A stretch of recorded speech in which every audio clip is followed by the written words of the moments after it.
Welcome to our fifth installment of In Search of Civility. I am Kelly Packer, Executive Director for the Association of Idaho Cities, and I'll be co-moderating today's discussion. Before we introduce our guest, a bit of background on In Search of Civility. This series is an innovative partnership between the Association of Idaho Cities, Smith and Malek Attorneys, and the Boise Metro Chamber. This year, we are committed to discussing the challenges presented to our state and country as we become increasingly polarized. We could not produce high-quality content without the support of our presenting sponsors, Dawson Taylor Coffee Roasters and Idaho Central Credit Union. Additionally, a huge thank you to our sponsors, Power Engineers and Erstad Architects. Their support is critical to expanding our ability to reach new audiences about civility issues in public discourse. Finally, thank you to our media partners, Idaho Ed News, the Idaho Statesman, and the Idaho Press. They provide us with a platform and audience with whom we can interact. I'm joined today by my co-host, Diana Lasciando, former Ada County Commissioner. Good afternoon, Diana. I'm excited about today's show and grateful that Congressman Simpson joined us to discuss his plans for salmon recovery. But just a quick question, in the context of civility, why would we have him on to discuss this particular topic? So it's really important to note that when we're talking about civility, we're not just talking about kindness or being nice. It's how do we engage with one another when we're discussing tough issues? And salmon recovery, dams, in the context of Idaho, it is one of the toughest issues. And so this is a really great way for us to demonstrate how we can engage on something tough while remaining civil. And I'm really looking forward to hearing what Congressman Simpson has to say. Absolutely. And with that, it's my privilege to introduce Congressman Mike Simpson, who is serving his 12th term in the House of Representatives for Idaho's 2nd Congressional District. He serves on the House Appropriations Committee. He is the ranking member for the Subcommittee on Energy and Water Development, and he also serves on the Interior and Environment Subcommittee. These committees have jurisdiction over funding for a number of programs critical to Idaho, including the Department of Energy, the Department of the Interior, the Forest Service, our national parks, the National Endowment for the Arts, and the Smithsonian Institute. Congressman Simpson is one of the House's leading advocates for a new energy policy and a renewed commitment to research and development of improved nuclear energy technologies. Congressman Simpson has long championed a fix to fire borrowing, having authored the Wildfire Disaster Funding Act. Simpson's leadership led to the passage of the fiscal year 2018 omnibus spending bill that provided historic forest management reforms, most notably treating wildfires like other natural disasters. His political career began in 1980 when he was elected to the Blackfoot City Council. In 1984, he was elected to the Idaho legislature, where he served until 1998, the last 6 years serving as Speaker. Congressman Simpson was born in Burley, Idaho, and raised in Blackfoot. He graduated from Utah State University and earned his DMD from Washington University School of Dental Medicine in St. Louis, Missouri, a place near and dear to my heart. After graduation, he joined his father and uncle at the Simpson Family Dental Practice in Blackfoot. Mike married his high school sweetheart, Kathy, and they have been married for 50 years. He is an avid golfer and reader who also enjoys painting and experiencing the exceptional scenery Idaho has to offer. With Kathy and their dog, Charlie. Welcome, Congressman Simpson. Thank you. It's good to be with you today. We are thrilled to have you with us. We're so glad you're here. If you could take just a couple of moments and explain why CD2 is central to your conversation about salmon recovery. What do they hope to realize if the dams are removed and the salmon are actually recovered?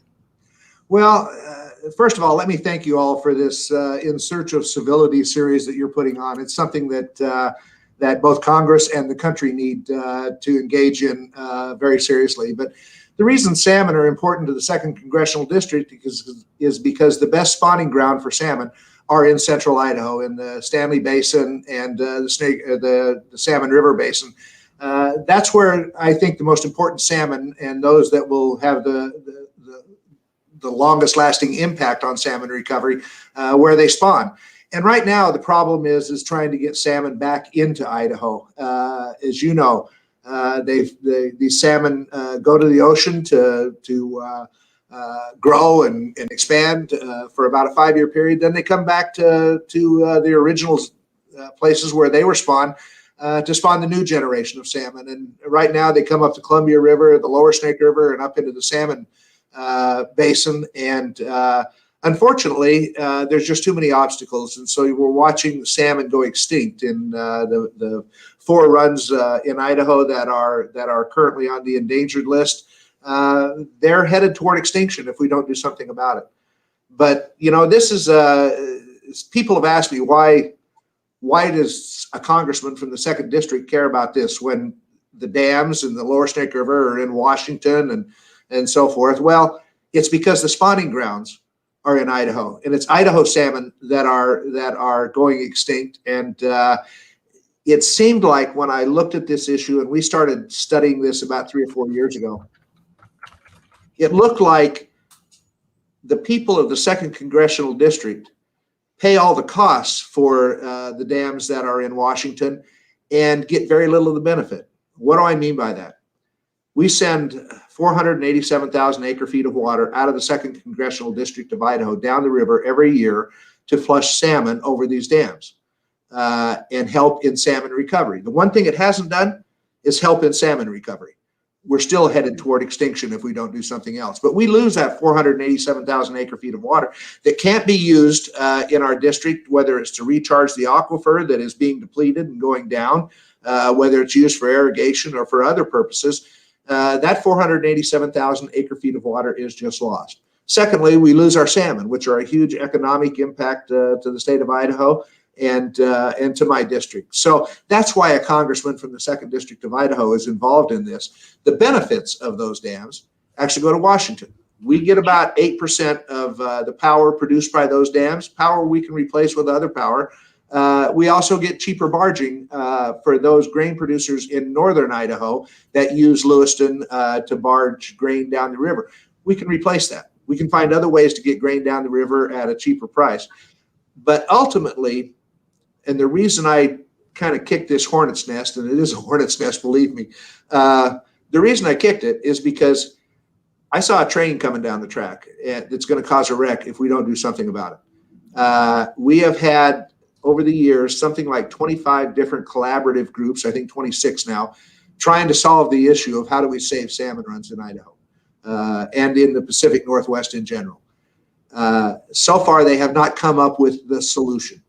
Another collaborative group is probably not going to come up with the solution. And after all the studying that I've done on this issue, I will tell you that I firmly believe you will not save Idaho salmon runs unless you remove the dams.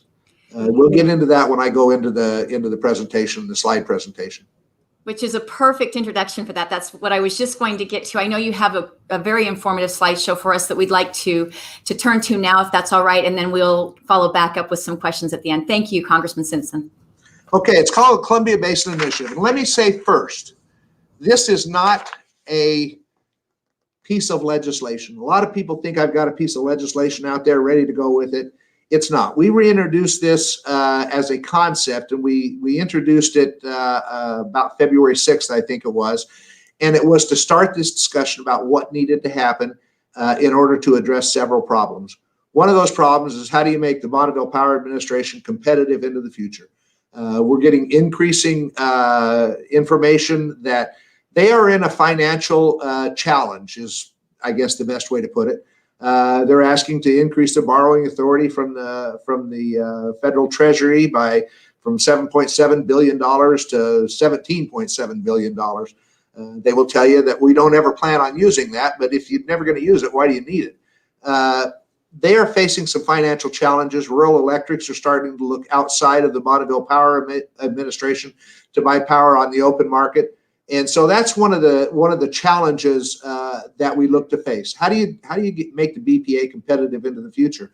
And the best way to do that, we thought, is you got to get the ancillary costs, all those costs that we pile on the BPA, off their back to the extent possible. And a lot of that is the lawsuits. And we're trying to end what I call the salmon wars that continue. And every time there's a proposal, it ends up in court. Even the latest BIOP done by the Army Corps of Engineers to how to operate the dams that was done, I think, last October, is now being challenged in court by the tribes and by the state of Oregon and by some environmental groups.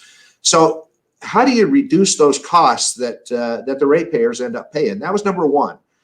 Number two was ending the salmon wars. Number three was how do you restore Idaho salmon?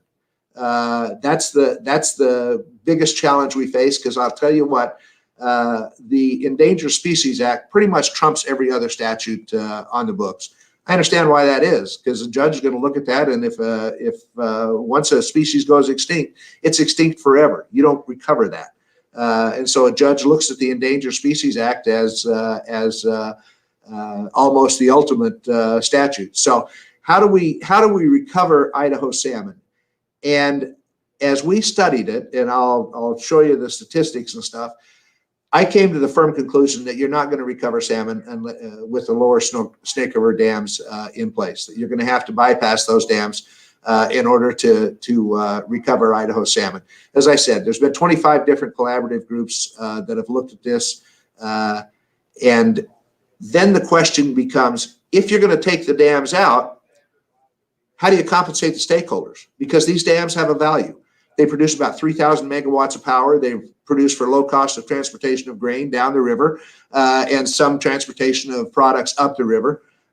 So how are you going to replace those? How are you going to provide the certainty and security the agricultural producers in our district and in the Pacific Northwest need? That they're not going to get sued every time they turn around. So those are the questions we were trying to answer in this, and consequently, because it's so broad, it became a much bigger concept than we ever anticipated when we first started. But these questions are all intertwined. So if we look at this as an opportunity, frankly, we have an opportunity to break this unsustainable status quo. And I will tell you that the status quo is most assuredly unsustainable. We can end those salmon wars. We can stop the billions of dollars in litigation that have been spent, and the $17 billion that we have spent trying to recover salmon so far and have not done it. This is more than just about salmon and dams. It is a broad base of how do we want the Pacific Northwest to look like in the future. So I view this as an opportunity. It's an opportunity to expand agricultural infrastructure. If you look at it, the infrastructure investments in this comprehensive proposal would allow producers to affordably maintain our region's diverse agricultural industries through funding for animal nutrient research and development, $400 million for that. And as you know, in the Middle Snake River, we have some issues with water quality because of confined feeding operations and those kind of things.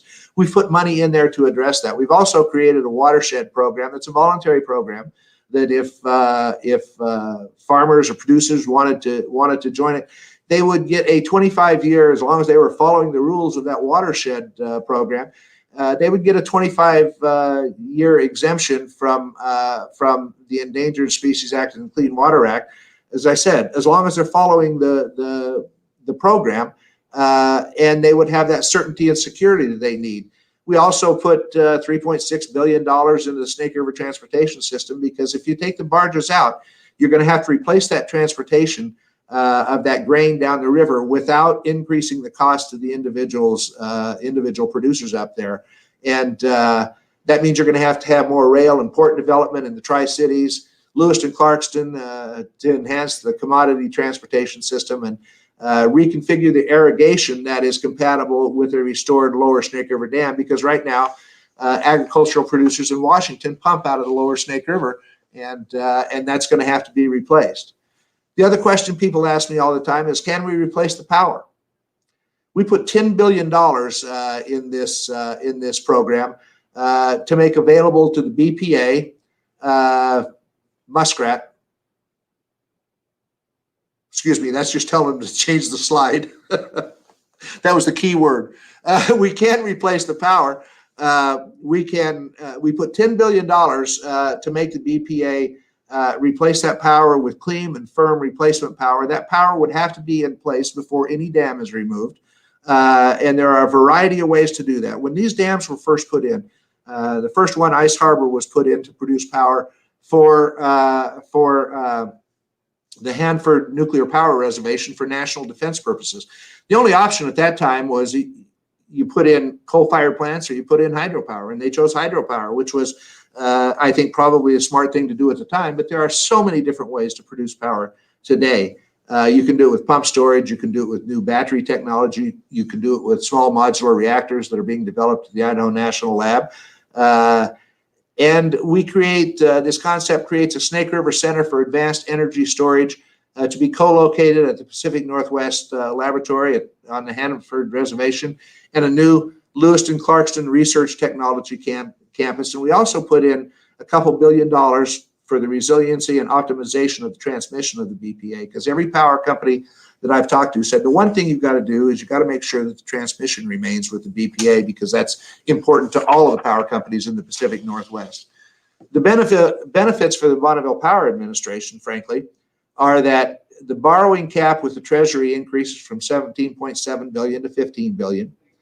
Fish mitigation responsibility is met and capped at $600 million. Right now, it ranges up to $750 million, which would be a net of about $480 million. And that would be capped at that level. And it would remove direct fish management from BPA's responsibilities. I've always thought it kind of strange that the Northwest Power Planning Council was in charge of both fish recovery and producing power. Sometimes those are in conflict, in fact, more times than not. So we take fish recovery out of the Bonneville Power Administration's hands and put it in a new fish and wildlife management organization that includes representation of the four votes representing the tribes and one for each state, and let them do the fish and wildlife management, and they would get the $600 million that is capped every year for those programs. Trying to figure out what my next slide is. Oh yeah, let's talk about the state of the Snake River salmon. For over the past 30 years, we have spent $17 billion on failed fish recovery efforts. I don't want to criticize the Northwest Power Planning Council, because their work has probably kept these fish from going extinct already. But the fact is they haven't been recovering those salmon. And if you look at the numbers, those rates continue to decline. And I have no doubt that these fish will go extinct if we don't remove these dams. So what does that mean exactly? And why do I say that? If you look at the next slide, and I find this to be one of the more interesting slides, because people will say, and if you study the history of salmon and what happened in England and Ireland and how they lost their salmon runs about 200 years ago, and then 100 years ago, how we lost the Atlantic salmon runs, and what's happening today, it's almost the same arguments that occurred in England and Ireland and the Atlantic coast, and now those same arguments occurring in the Pacific Northwest. And that is there's always something else you can point to as the cause. Today, everybody points to ocean conditions. Well, it's ocean conditions. It's not the dams. So unless you can change the ocean conditions, you're not going to have an impact by removing those dams. Or they will say that it is harvest, or it's predators, or any of the other factors that affect salmon. There's so many factors that affect salmon runs that you can always find something else to point to. But let me ask you this. Let me point to this anyway. If you look at this map that we're showing, salmon that come into the Columbia River, some of them are headed toward the Salmon River, up the Lower Snake and toward the Salmon River. Some of them are headed toward the John Day drainage. Some of them are headed toward the Yakima drainage. And if you look at what are called the SARS number, that's the smolt to adult ratio, that's how you measure the health of a salmon run. You would like it to be between 4 and 6. If it's at least 2, that's a sustainable run. If it drops below 2, you're headed toward extinction. So all of these salmon headed for these different drainages enter the Columbia River. They've all gone through the same ocean conditions. They all go past the same predators. They all go past the lower 4 Snake River dams, except the Columbia Bay or the John Day only go through 3 dams, over 3 dams. But you look at the SARS rate of those salmon that go into the Yakima drainage and those that go into the John Day drainage that only have to go over the 4 Columbia dams. Their sustainable SARS rate, 3.4 in the John Day, 2.8 I think it is in the or 2.4 in the Yakima Basin, Those are all sustainable rates. Idaho salmon suffer those same conditions that the other salmon do. But then Idaho salmon go up the lower Snake River. They have to pass 4 more dams. And after they've passed those 4 dams, the SARS rate of Idaho salmon is 0.8%. That's headed toward extinction. So if we don't do something about that, and I don't know how else you get that SARS rate up, and these lower Snake River dams, it's not just about, people will say, well, these are the most efficient fish passages we have. They're like 95% efficient. What that doesn't account for is the fact that we actually don't have a lower Snake River. It's a misnomer to call it a river anymore. What you have is a series of pools behind these dams, slow-moving pools. It now takes 10 times as long for a smolt leaving Idaho to pass these dams and get down to the Columbia as it used to. That's 10 times. They're in more lethal hot water. They're more susceptible to predators. And you got to remember, these fish don't swim downriver. They get flushed down. The current flushes them down. In fact, they're headed upstream and are flushed down backwards as they go down this river. But unfortunately, we don't have that current anymore because we have these slack water pools behind these dams. We've got, no matter what we do, we've got to speed up that current. And when the latest buyout came out, where it's called the variable flex proposal, I said to the people briefing me on it, I said, is this going to increase or decrease the time that it takes for a smolt to get down the river? They said no. And I said, well, is this going to recover salmon? And they said, what this is meant to be is a bridge toward a final solution. So what we're trying to do is find that final solution. And when we release this, I said, there are going to be, it's going to be very controversial, obviously. Anytime you put dam removal on the table, that is going to be a very controversial issue. And it has proven to be that. And what we've asked people to do actually is, let's put down the pitchforks and let's have a discussion about how we're going to do this in the future, how we're going to solve this, what we want the Pacific Northwest to look like in the future.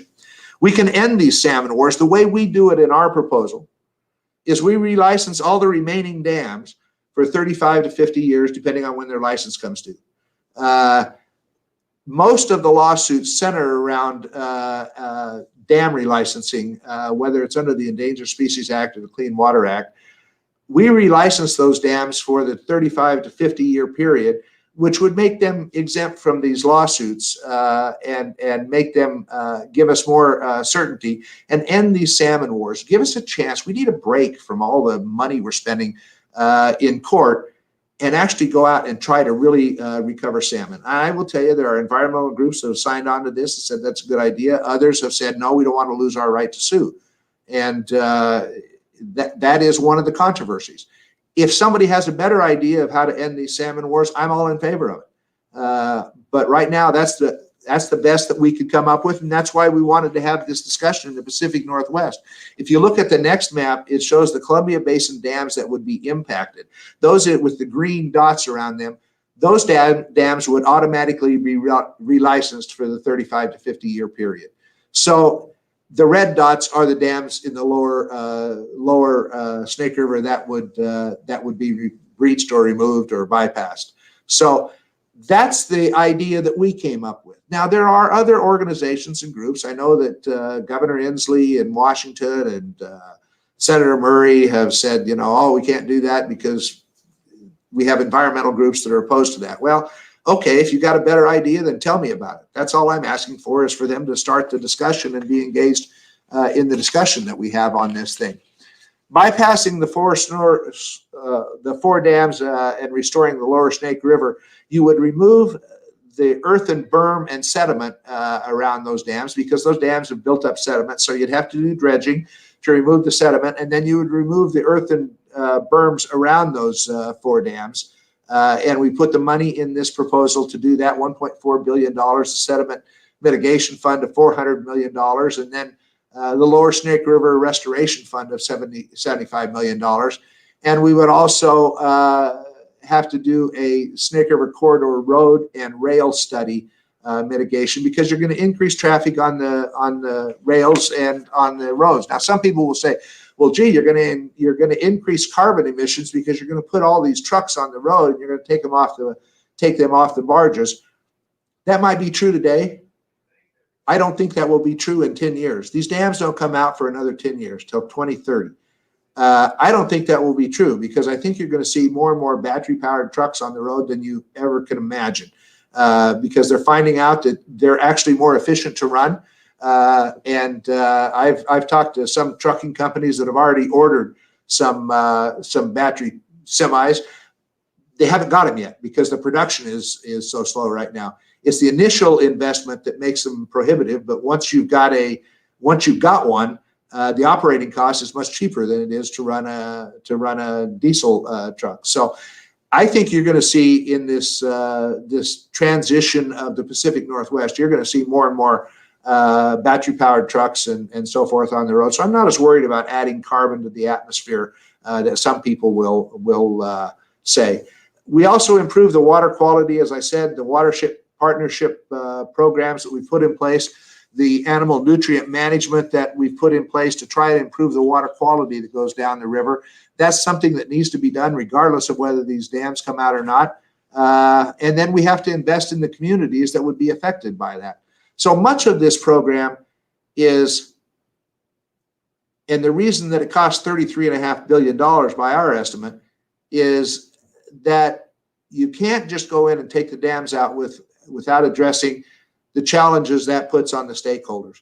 Lewiston, Clarkston, you'd have waterfront restoration, would have a Snake River Center for Advanced Energy Storage, Economic Development and Compensation Fund, and designation of the Lower Snake River as a national recreation area. So it's transforming what we do right now. The challenge here is this is an opportunity, I believe, for us to chart our own path forward. We can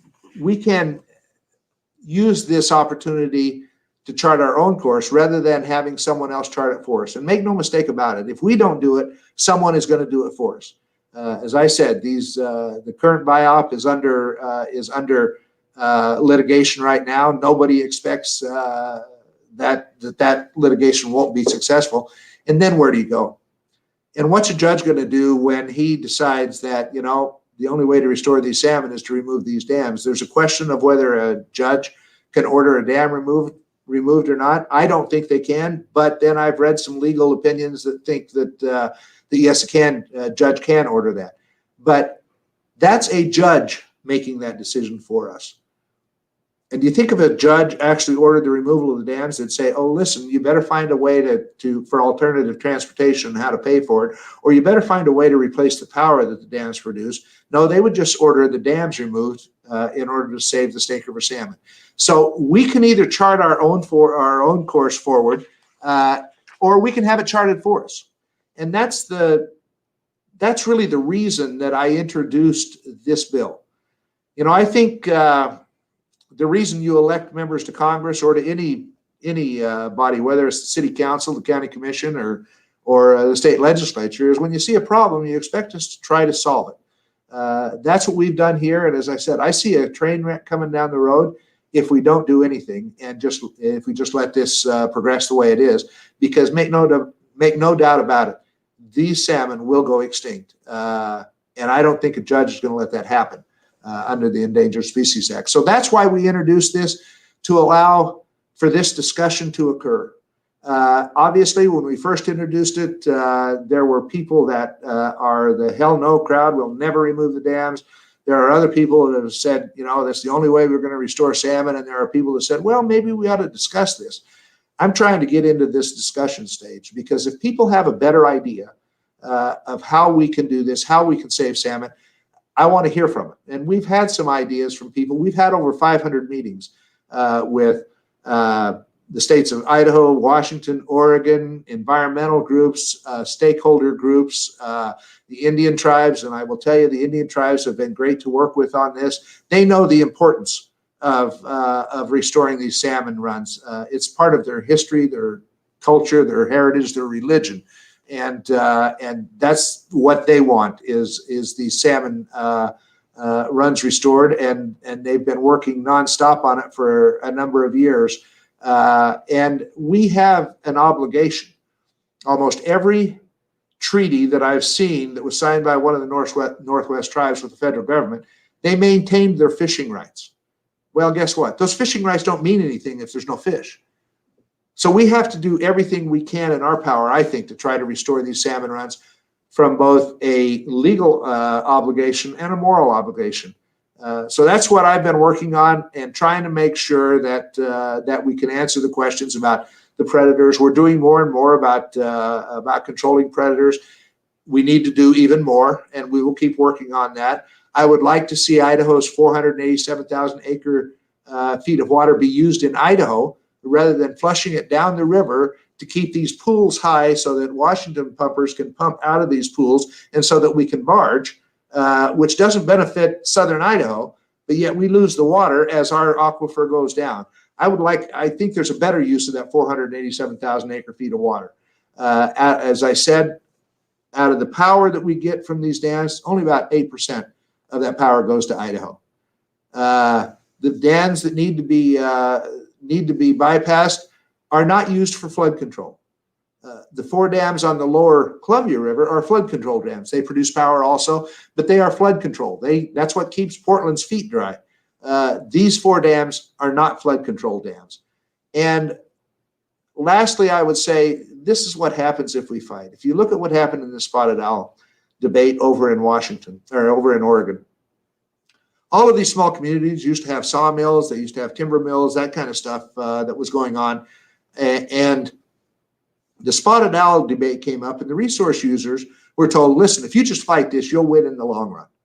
Guess what? Spotted owl won. And all of those communities now have lost those timber jobs in that timber industry because they couldn't sit down and solve this problem, and it was decided by a court. In the Klamath Basin, they have several problems going on. One right now is a severe drought. But after 25 years of fighting over this issue, they have 4 dams on the Klamath River.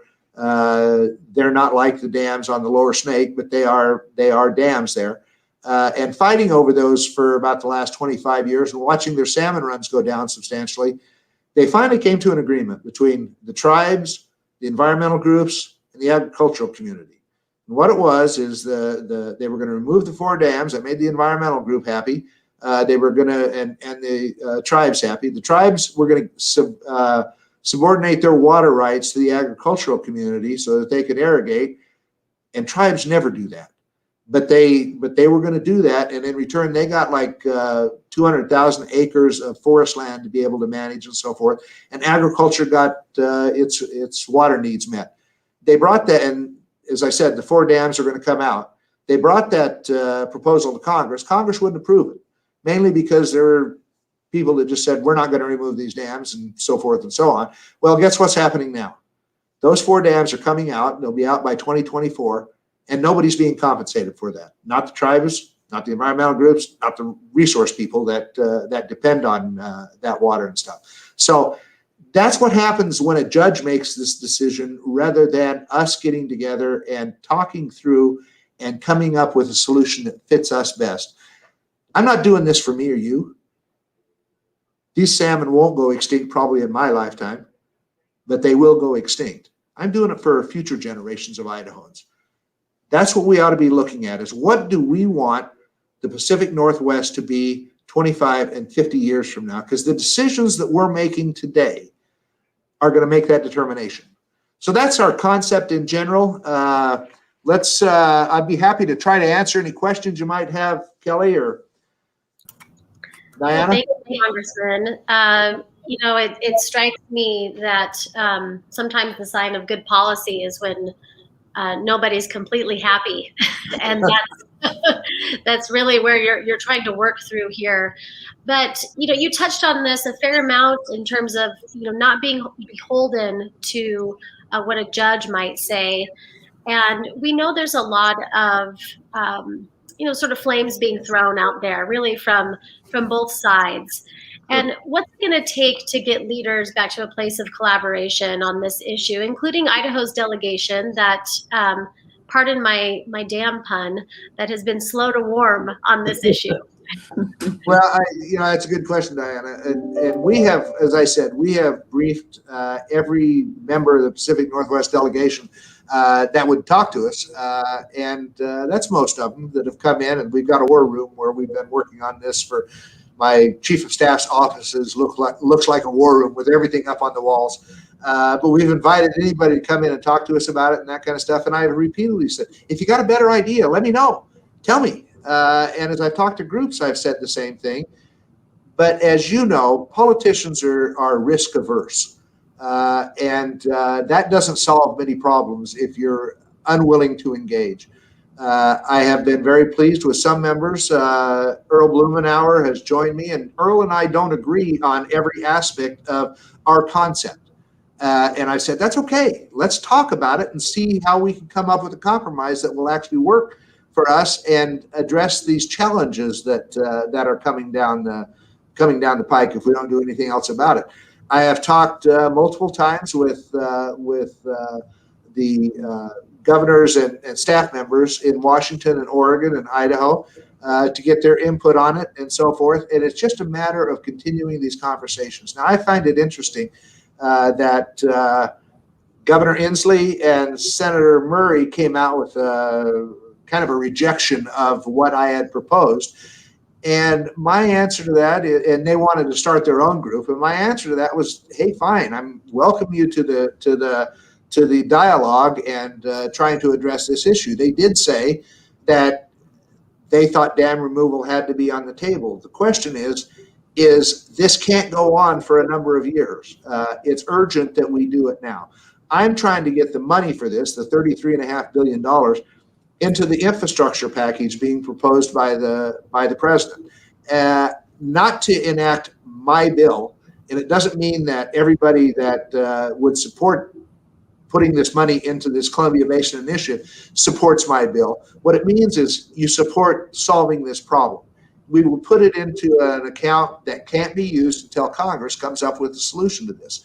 And that gives us a year or two to actually work through how we address all these questions that have come up and people's concerns about this. But this is a dialogue that's got to happen in the Pacific Northwest. I'm going to continue pushing the dialogue. As I said, I've told many people, listen, I'm not a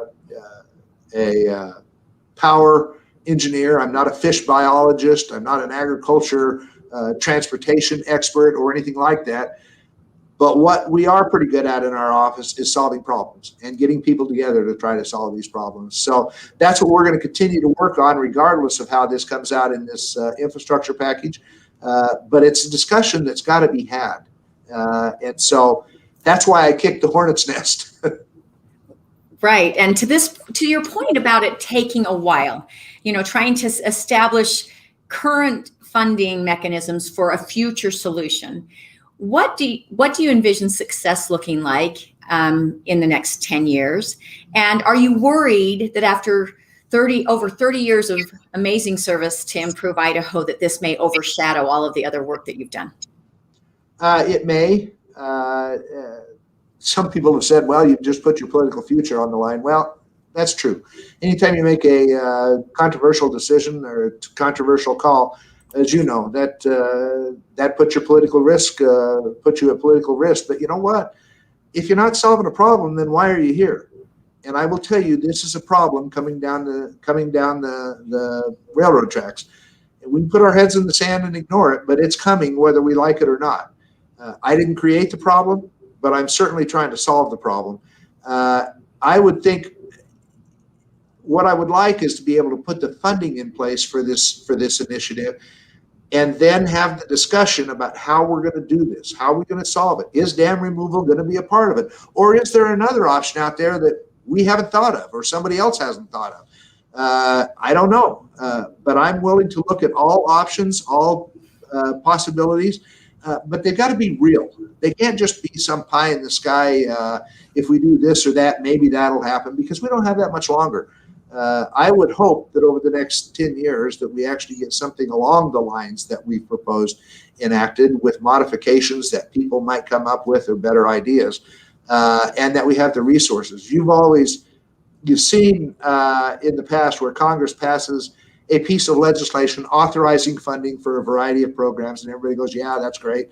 And then the funding never comes to fill those programs. I don't want that to happen here. I would like to have the funding in place before we start doing the authorizations and the legislation that would be necessary.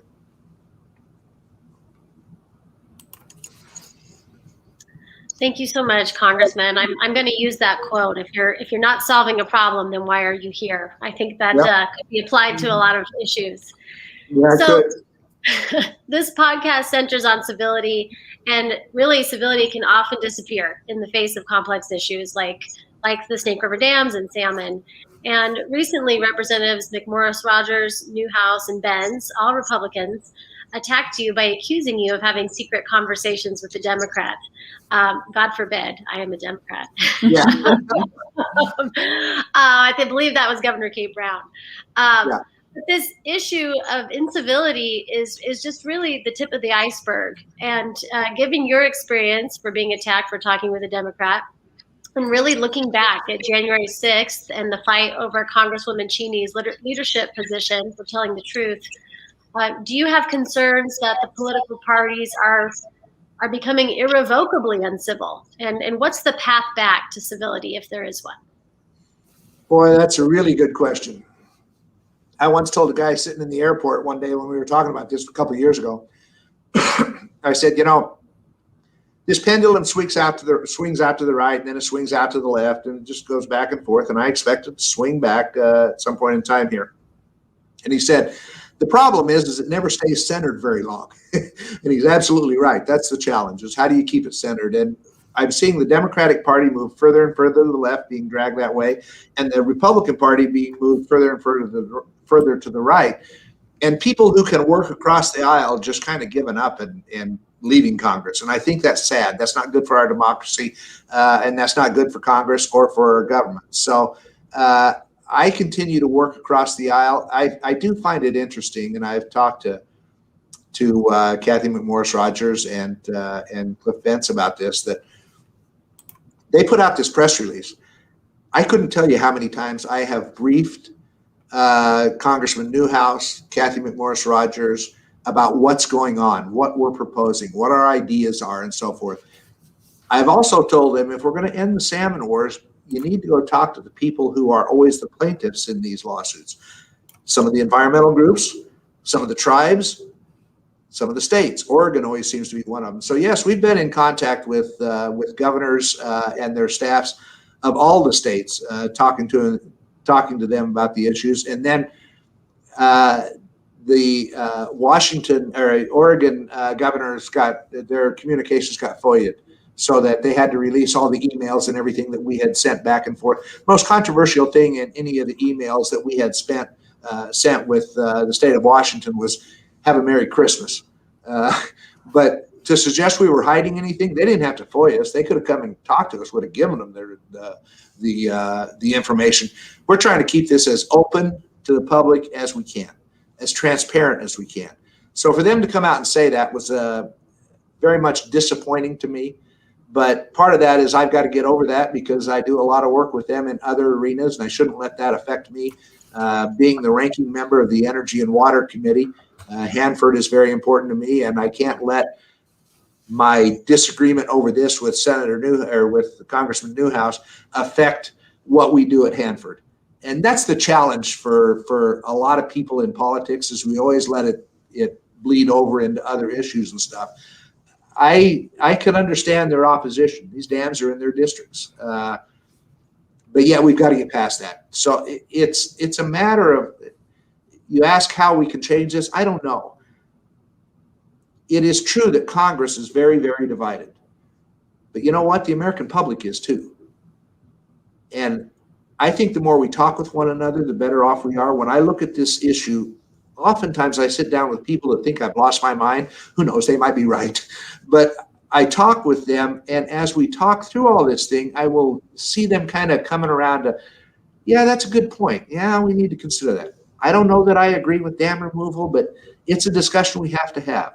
So as I see more and more of that, that's important. And that's why I'm going to be spending the next 3 weeks and probably all of August talking with different user groups about this proposal. But as I said earlier, my whole desire in this is for people to kind of put down the pitchforks and let's have a discussion of what we want the Pacific Northwest to be in the future. That's so important. None of us are the know-all, end-all to any issue. Yeah. And I love the fact that you've recognized that, and that you are reaching across not only the aisles, but the multiple different user groups that are involved in this, so that we can find a long-term solution to a very real problem that, as you mentioned, will affect generations down the road if we don't act now and if we're not willing to be engaged. We had a question in the chat from Connor Lease that talks a little bit about how you explained that the dams wouldn't actually be removed, but instead the water diverted around them by removing the earthen barriers. And he's wondering what that entails, or if there would, how long those would be allowed to remain before they became an environmental issue, or if they would. Well, I don't think they would become an environmental issue, but you're not going to go in and blow up all the concrete in the middle of these rivers. The best way to breach them or to divert the water around them and restore a natural river flow is to remove the earthen berms on the sides of them. And then, frankly, in 20 years, if salmon have gone extinct and this didn't work, you could replace those if you had to. But that would be the first thing you would have to do is dredge behind these dams, because silt has been built up over the years, and you don't want to just wash all that silt down the rivers to the dams that remain on the Columbia River. So you'd have to do some dredging to remove as much silt as you can, and you can get most of the silt out with dredging, as the dredgers will tell me. And then you remove those earthen berms around the sides, and you leave the cement in the side, and the river just goes around the dam. Now, some people have suggested, well, why not just open the locks on the dams? Open them wide up. Well, first of all, that doesn't solve the problem. It doesn't get you down to the level of the river bottom, because those locks only go down so far on the dam. You're still going to have those pools behind these dams, just not as deep if you just open the locks, and that doesn't solve the problem really. So, Congressman, I think, for those of us who aren't as close to this issue, we're learning a lot as we go. I really appreciate the education I've gotten today. But I'm interested, as you're talking about the timeline here, you've said you don't believe the salmon will go extinct in your lifetime. I don't know how long you're planning on being with us, but but what is the timeline without doing something? I mean, will these salmon even survive the 10 years that it takes to implement this plan? What most fish biologists tell me is that you've probably got 4 life cycles of salmon before they go extinct, which is about 20 years. 5 years is, the salmon go out to the ocean for about 5 years. And one of the things that makes salmon one of the remarkable species that it is that you've got different years of lifespans out in the ocean at the same time. So if something happens and one of them can't make it back and stuff, you still have 4 out in the ocean that can recover. That's why they've been around for so long. And I mean, it is one of the most remarkable species. Let me just briefly tell you about this, since we're learning about it. These fish in Idaho are spawned up in the high water, cold mountain lakes and rivers and streams of Idaho. They're spawned there, and they stay around probably about a year, most of them. And then something clicks in their brain, who knows what it is, says, hey, I think I'll go on a trip. And they get flushed down these streams and down these rivers, over these dams, 8 of them on the way down. They go through these pools, they go past these predators, and when they get to the ocean, they switch from a freshwater fish to a saltwater fish, which is amazing in and of itself. Then they go out to the ocean, they swim around for about 5 years, they grow, they pick up the nutrients in the ocean and stuff. And then again, something clicks in their brain and says, hey, I think I'll go home. And they re-enter the Columbia River Basin. They go up the Columbia River, over the dams, up the Snake River, over the dams. They come up to those same streams that they were spawned at and spawn and lay their eggs and spawn the next generation. And in the meantime, they go from a saltwater fish back to a freshwater fish. I mean, that's a life cycle that only God could create. Maybe we shouldn't mess around with it. But it's an amazing thing. The other thing is, if you look at the statistics, streams that have salmon that come back to them all the time, that are healthy streams, trees along those streams grow at about 3 times the rate as trees along streams that have no salmon in them. That's because they bring back all the nutrients that are washed out annually. They bring those nutrients back, and they help fertilize the rivers and the animals and stuff. Something like 98% of bear fur in the basins that have salmon DNA in them. So these are an important, iconic species that I think we ought to preserve for future generations. It would be a shame to let them go extinct. And in fact, just a short history lesson. Ice Harbor, the first dam that goes up the Snake River, was authorized in 1945. The Army Corps of Engineers repeatedly asked for funding to start this dam, and Congress refused to fund it. And in 1953, 8 years after it was authorized, they asked the chairman of the Appropriations Committee in the House why he wouldn't put money into this funding of this Ice Harbor Dam. And he said, because that would mean the complete extinction of a species, and that's something that we can't comprehend.